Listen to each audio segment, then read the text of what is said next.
Two twin brothers couldn't sleep. Sleepless nights, inconsolable crying, and a pain no nanny could heal, until a simple young woman from the countryside arrived and did something that changed everything forever.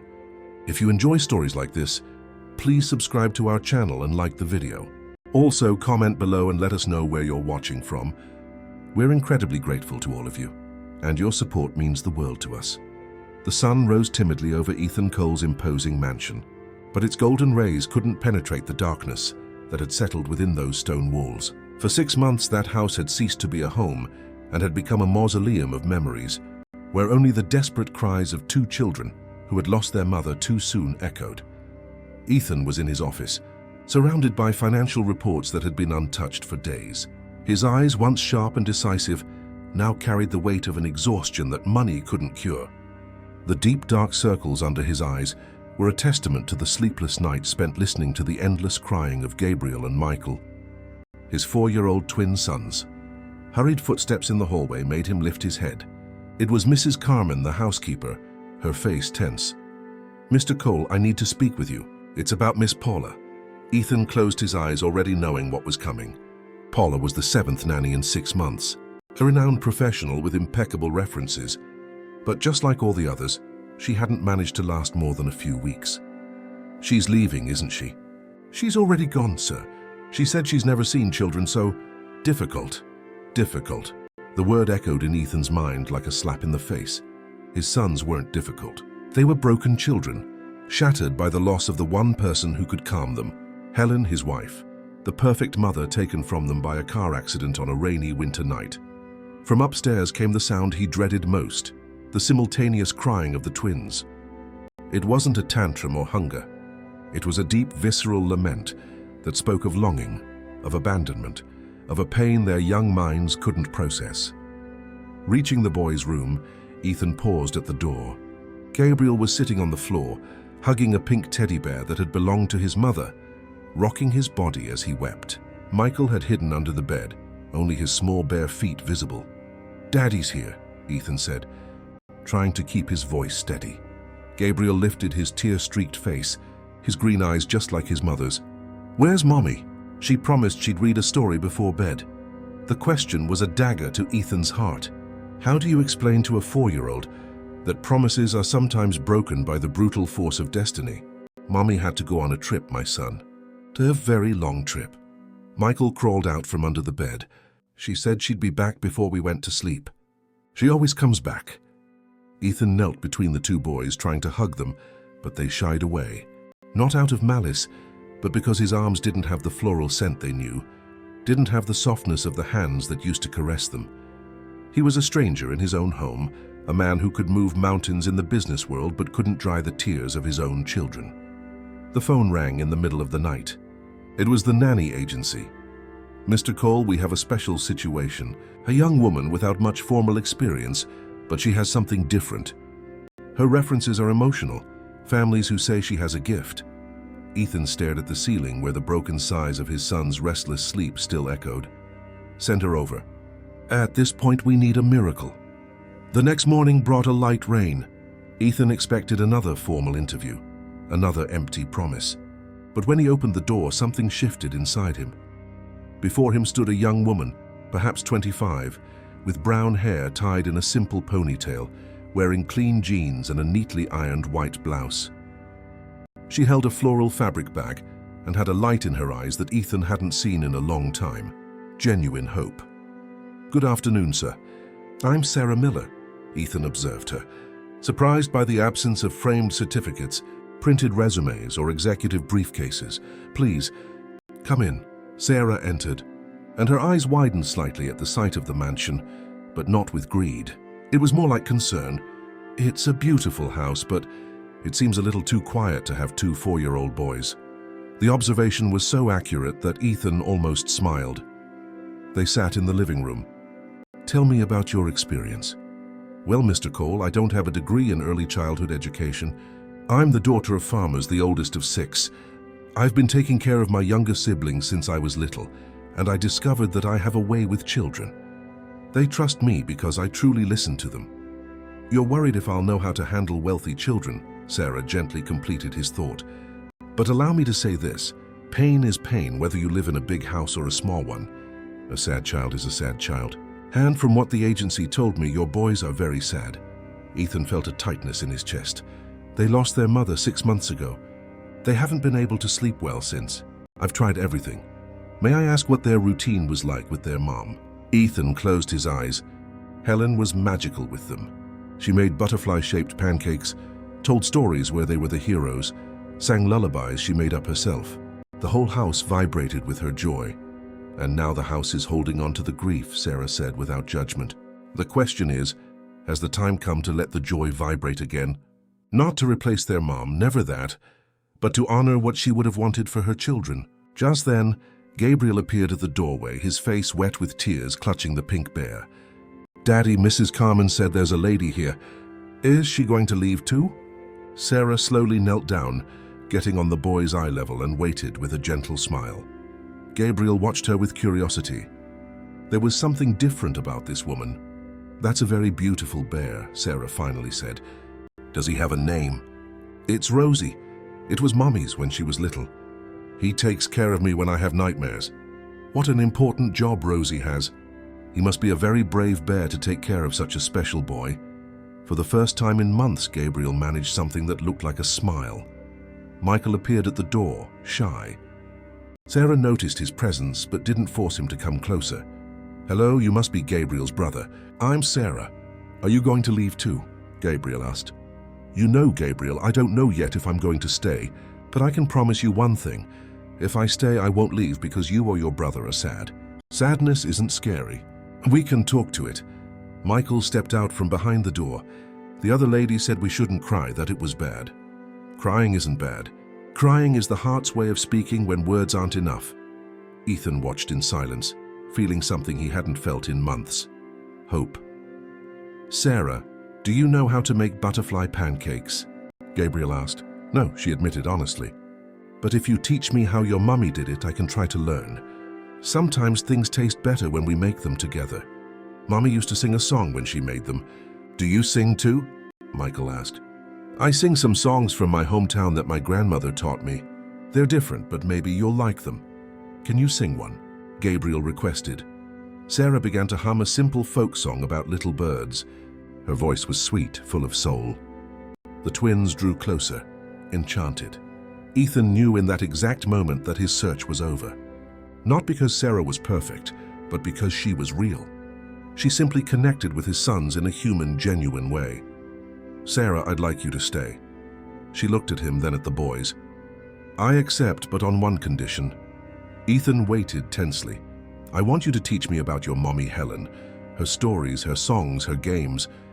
Not to copy her, but to keep her memory alive in your hearts.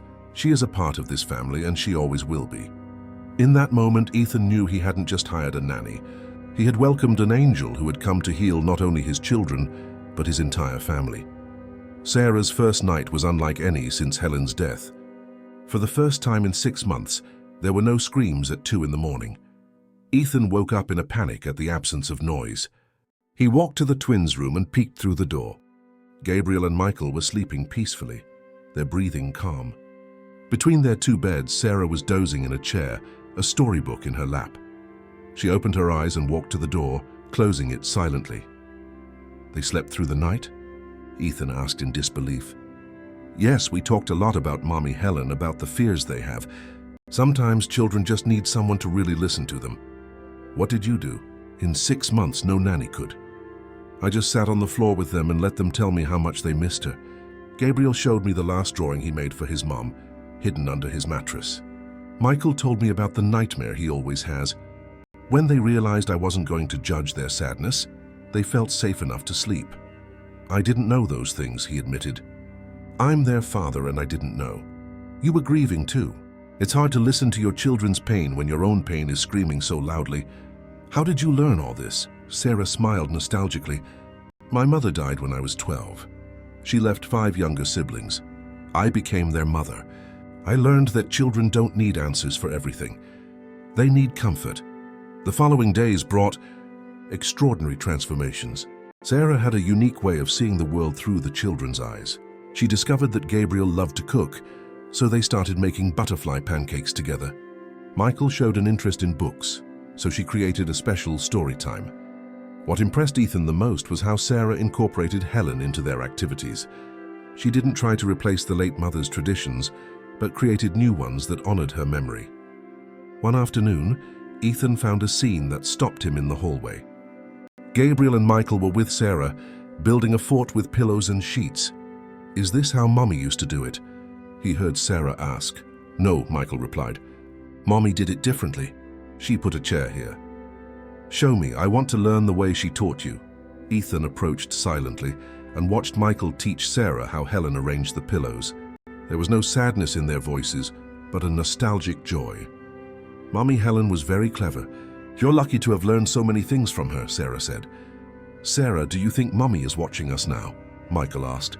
Ethan held his breath. "I think so. Mothers always watch over their children, even when we can't see them. And I'm sure she's proud to see you being so strong and brave." "Sometimes I still get sad," Gabriel admitted, "and that's okay. Sadness is just love that has nowhere to go. When you miss your mommy, it's because she was so important. That's beautiful, not ugly." Ethan walked away before they could see him, his heart overflowing. He went up to his room and for the first time in months looked at Helen's photograph without feeling only pain. He felt gratitude.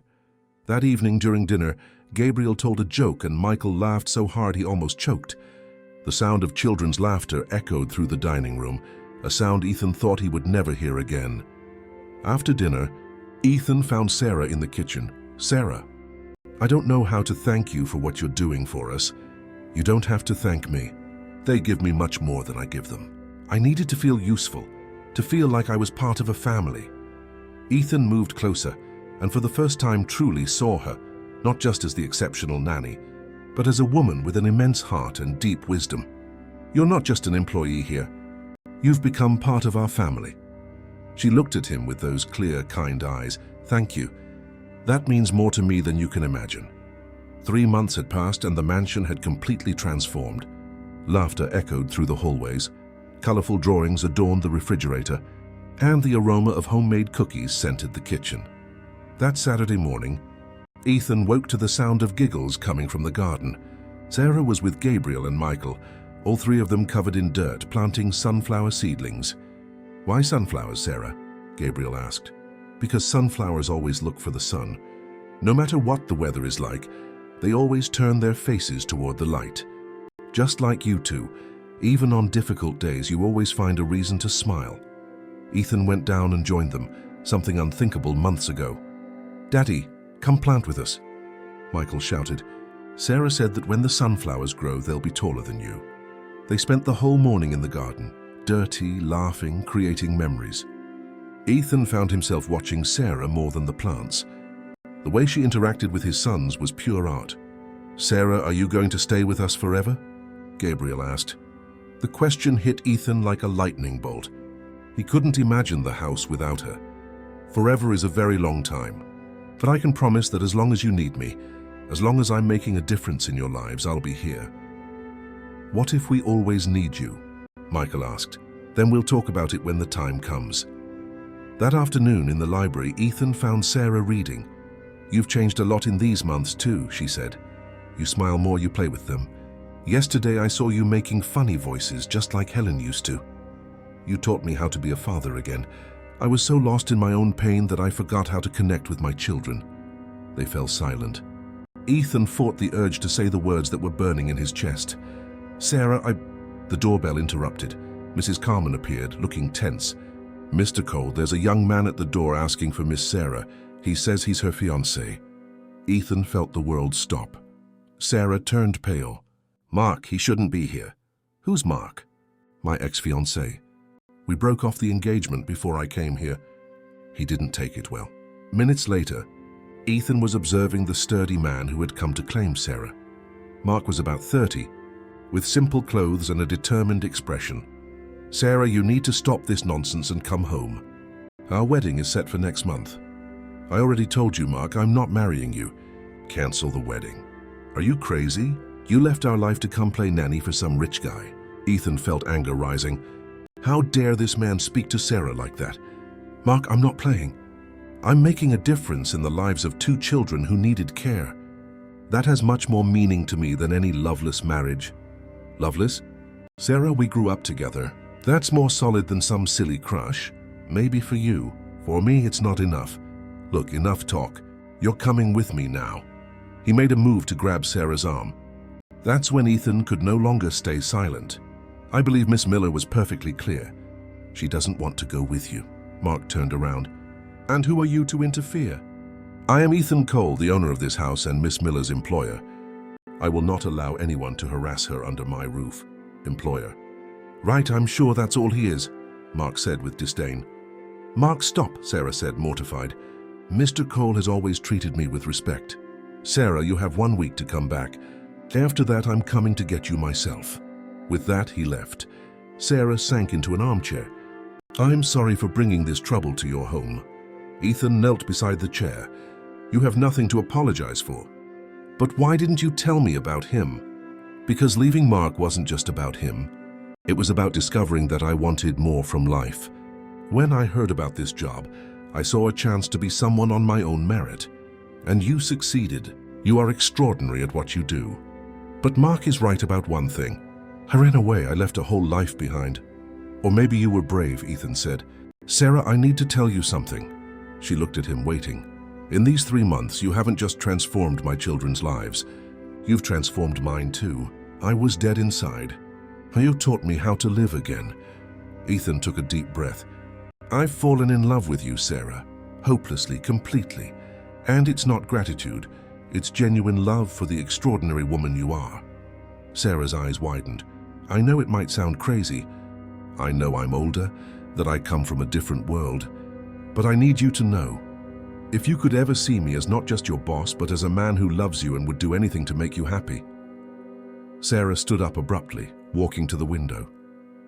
Ethan's heart sank. Sarah, if I've said too much, it's not that, she whispered. It's that I feel something for you too. For weeks I've been fighting it, telling myself it was wrong. Ethan felt the world rearrange itself. You do? Sarah turned, tears streaming down her face. I do. I fell in love with you too. With the dedicated father you've become, with the kind man you've always been. Ethan crossed the room and gently touched her face. Sarah, but this changes everything. Mark will come back. My family will pressure me. We're from such different worlds. Different worlds don't matter when the heart is the same. And as for Mark, he'll have to go through me first. Just then they heard little footsteps. Gabriel and Michael appeared at the door. Why are you guys crying? Gabriel asked. Sometimes people cry when they're happy, Sarah said, opening her arms. Like when we're happy to see the rain after the sun? Michael asked. Exactly like that. Ethan wrapped all 3 of them in a family hug, and for the first time since Helen's death, he wasn't just surviving. He was living, loving, and building a future. The next few days were a roller coaster of emotions. Ethan was floating on a cloud of happiness, but Sarah carried a visible weight. Mark's threat loomed like a dark cloud. Is Sarah sad? Michael asked one morning. She made a pancake that looked like a shoe. Ethan looked at Sarah, who was forcing a smile. Sometimes grown-ups worry about complicated things, but the important thing is that she knows we love her very much. I love Sarah more than all the toys in the world, Gabriel declared. If anyone tries to take her away, I won't let them. Sarah hugged the boys, her eyes welling up. You two are my treasures. No matter what happens, you will always be in my heart. That afternoon, Ethan found Sarah staring at her phone, distressed. Did your family call? My father. Mark went there, told them a twisted version of the story. Said I was getting involved with a rich, married man. My father is disappointed. He said if I don't come back by the end of the week, I'm no longer his daughter. Ethan knelt, taking her hands. You know that's not true. You are the most honorable woman I've ever met. But what if they're right? What if I'm being selfish? Why would it be selfish to love and be loved? Saito Santi, look around us. This is your world. Gala dinners, important people. I'm a farmer's daughter who barely finished high school. How can I be right for you? Ethan's heart broke. He walked to a bookshelf and took out a photo album. Come here. I want to show you something. He opened it to their wedding pages with Helen. See this picture? Helen felt inadequate too. It took years for her to feel comfortable. You know why? Because she was trying to fit into a mold. But you don't have to fit into anything. You are perfect exactly as you are. But people will talk. Let them talk. Sarah, I spent my life worrying about what people thought. And where did it get me? An empty life. You freed me from that. You showed me that what really matters is how we take care of each other. If my world isn't good enough to accept you, then I'll change my world. You would do that? Sarah, I would sell everything to build a simple life with you and my sons if I had to. Because I've learned that home isn't a place, it's where love is. Mrs. Carmen appeared. Mr. Cole, there's a man here who says he's Miss Sarah's father. He brought 2 other people with him. Sarah went pale. My father is here. Do you want me to talk to him first? I know, I need to face this, but can you stay with me? To the end of the earth. They went downstairs together. Waiting in the hall were 3 people. A man in his 60s with grey hair and a stern expression, a younger woman, and Mark wearing a triumphant smirk. Sarah, her father said, are you going to explain what's happening here? If I had to, don't call me Dad until you fix this situation. Mark told me everything. That you're involved with a committed man. That's not true, Dad. Ethan is a widower, and I'm not here for money. I'm here because I found my purpose. Purpose? The woman spoke up. Sarah, you have a fiancé who loves you, a family that raised you. Ethan spoke. Excuse me, I'm Ethan Cole. I believe there's been a misunderstanding. The father sized him up. Are you the man who is corrupting my daughter? Dad, please. I am not corrupting anyone. Your daughter saved my family. My sons lost their mother, and she helped them find joy again. I respect her more than anyone in the world. Respect her so much you seduced her into breaking an honorable engagement. Mark sneered. I broke the engagement because I didn't love him, Sarah said firmly. Not because of Ethan, but because I discovered I deserve more than a loveless marriage. Love? Girl, you're 25, you grew up in a simple family. This man has money, power. You think this is going to work out? At that moment, Gabriel and Michael appeared, looking scared. Sarah, are these gentlemen fighting with you? Gabriel asked. Sarah knelt. No, my love. These are people from my family who came to visit. Michael looked at Sarah's father. Are you Sarah's grandpa? I'm her father. Then you're lucky. Sarah is the best in the world. She cures nightmares, makes butterfly pancakes, and knows all the songs that make us stop crying. She brought Daddy back too, Michael added. Before Sarah, Daddy was always sad. Now he laughs at our jokes. Ethan saw the impact of the words on Sarah's father's face. Sarah, her sister said, maybe we can talk calmly. But Mark exploded. Enough of this circus. You're coming with us now or I'll drag you out myself. He moved to grab her arm but ran into Ethan, who positioned himself between them. Take your hands off her, Ethan said, his voice laced with authority. You don't command me. In my house I do, and Sarah is free to make her own decisions. Gabriel took a step forward. Mister, why do you want to take our Sarah away? She's happy here. We can see it in her smile. The simple question echoed like thunder. Sarah's father looked at his daughter, then at the children, then at Ethan. Ethan saw the exact moment the man understood that his daughter wasn't being exploited, she was being loved. Sarah, is it true? Are you happy here? Sarah looked around and smiled. I am, Dad, happier than I've ever been. Her father watched her. Daughter, you grew up in a family that loved you. And I'm grateful for everything, Dad, but here, I discovered who I really am. Not just the oldest daughter, or the fiancée who accepts what's chosen for her. Here I'm Sarah, the woman who makes a difference in 2 children's lives. The woman a good man chose to love for who she is. Mark made one last attempt. Sarah, you're being naive. This man is rich, powerful. When he gets tired of you, he'll discard you. It was Gabriel who answered. You're lying. Daddy would never throw Sarah away. He loves her like I love my bear Rosie, forever, Michael chimed in. And besides, if anyone tries to be mean to our Sarah, we'll protect her. We're a family now. Sarah's father knelt to the boy's level. Do you really love my daughter? More than anything, Gabriel said. She makes the house happy. And she taught Daddy how to make funny voices in stories, just like Mommy Helen used to. The mention of Helen made her father look at Ethan with renewed interest. You lost your wife. To host you, son, 6 months ago. Sarah arrived when we were lost in grief. She didn't try to replace my wife. She taught us that it's possible to honor the past while building a future. Dad, Sarah said, remember when you told me that Mom always said my heart was too big for a small town? That one day I'd find a place where I could use all that love? The man nodded, remembering. This is that place. With these children, with this man who sees me as more than I ever dreamed I could be. Mom always said that true love sets you free. Mark would have trapped me. Ethan sets me free to be who I really am. Mark, seeing he had lost, snapped, "This is ridiculous. You're choosing to be a rich man's servant instead of being respected." That was the final straw for Ethan. "Servant?" he said, his voice sharp as glass. "Mr. Mark, let me be clear. Sarah is no one's servant. She is the woman who saved my family. And if she'll have me, she will be my wife, the stepmother to my children and the lady of this house." The silence was deafening. Ethan looked at Sarah and right there took a small box from his pocket. He got down on one knee. "Sarah Miller, will you marry me? Not because I'm wealthy, but because I love you with every fiber of my being and I can't imagine my life without you." Sarah looked at the ring, at the children, at her father who was now smiling, and finally at Ethan. "Yes, yes, 1,000 times yes." The hall erupted in joy. Gabriel and Michael shouted, jumping up and down. Sarah's sister started to cry. Even her father hugged Ethan. "Take good care of my girl with my life." Mark left without a word. No one missed him. 6 months later, the garden was unrecognizable, transformed into a fairy tale setting for an intimate and warm wedding. Sarah walked towards the altar under a blossoming dogwood tree, wearing the simple, elegant wedding dress she had chosen. Her father led her, no longer the stern man from months ago, but a proud father. Gabriel and Michael, impeccable in their small suits, carried the rings, their faces radiant. Ethan waited at the altar. Beside him on a small stand was a photo of Helen. Sarah had insisted she be present. "Helen will always be a part of us," she had said.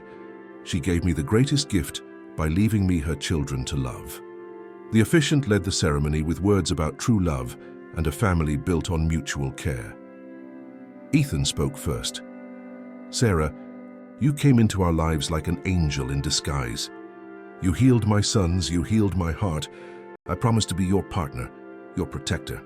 I promise to raise our children, because Gabriel and Michael are ours now, in a house full of laughter and love. And I promise to remind you every day of just how extraordinary you are." Sarah wiped away her tears. "Ethan, you gave me the chance to discover who I really was. Gabriel and Michael are not just the children I cared for, they are the sons of my heart. I promise to be your partner in every adventure, the mother your children deserve, and the woman who will remind you every day that you are more loved than you can imagine." When the pastor declared them husband and wife, their kiss was witnessed by the sunflowers they had planted together months ago, now standing tall. Their golden faces turned toward the sun. Gabriel and Michael ran to hug them. "Are you our real mom now?" Gabriel asked. "I always was from the very first day you trusted me. And are we going to live happily ever after now?" Michael wanted to know. Ethan looked around. "Yes, my son. Because we learned that family isn't about sharing the same blood. It's about choosing to stay, choosing to love, and choosing to take care of one another." As the party continued with laughter and music, Sarah looked up at the starry sky. "Thank you," she whispered to somewhere beyond the stars. Ethan hugged her from behind. "What are you thinking about, Mrs. Cole?" She turned, smiling. "I'm thinking that sometimes we have to get lost to find ourselves. I had to leave a life that wasn't mine to discover the life that was always meant for me. And I had to hit rock bottom to understand that true wealth isn't in what we have, but in who we love. There in that garden pulsating with life and love, a new family celebrated not just a wedding, but a victory. The victory of courage over fear, of love over prejudice, and of authenticity over appearances. The sunflowers swayed in the night breeze, eternal guardians of a story that proved the most beautiful miracles happen when two wounded hearts find each other and discover that together they can heal any pain and build any dream.